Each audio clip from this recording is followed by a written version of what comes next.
C'est un moment très important puisque c'est l'aboutissement d'un projet que nous avions depuis des années sur cette mandature de réhabiliter, du moins de construire cette école Jules Ferry qui était vieillissante par rapport aux autres établissements que nous avions sur la commune. Nous allons construire un nouveau bâtiment que nous avons fait avec une démarche participative, avec des réunions qui sont faites avec les enfants, avec les parents d'élèves, avec l'architecte, bien sûr avec les techniciens de la ville, les ingénieurs. Et donc ensemble, nous avons aujourd'hui l'aboutissement de ce projet qui est présenté. J'ai fait partie du groupe maîtrise d'usage pour la nouvelle école Jules Ferry à Biganos. Donc on a commencé par 3 phases. Donc dans un premier temps, imaginer l'école idéale. La deuxième étape, c'était plus sur l'aspect technique, donc le bien-être des enfants au sein du bâtiment. Et la troisième partie, c'était plus du coup sur le projet dans sa globalité, avec du coup la cour et les futures étapes qui viendront très certainement après sur l'ouverture de cette nouvelle école sur l'école existante pour que ça fasse vraiment un ensemble complet.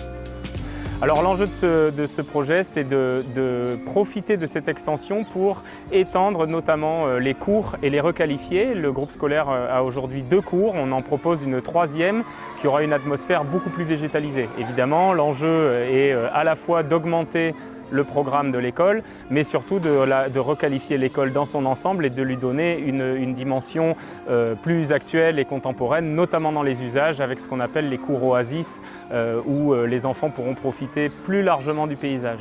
Nous avons fait le choix d'un bâtiment éco-construit, donc qui répond à des règles très franches. On est dans un bâtiment avec une façade bois isolée en paille, donc que des matériaux locaux, faciles à trouver localement. Et on a des murs séparatifs entre les classes qui sont en terre crue, un matériau local directement trouvable sur site et surtout un bâtiment qui a 0 COV, 0 produit qui pourrait être nocif pour les enfants. Le changement du climat fait qu'il faut s'occuper avec des matériaux biosourcés, avec des îlots de fraîcheur, des enfants dans des conditions différentes de ce que nous connaissions par le passé. Cette école va être une école moderne que nous avons voulu. Et je suis très heureux parce que c'est l'aboutissement d'un travail d'une mandature entière. Notre rôle, c'est de faire un bâtiment évidemment sur mesure avant tout, sur mesure pour l'équipe d'enseignantes, sur mesure pour les enfants. Et c'est pour nous la meilleure méthodologie pour faire avancer le projet.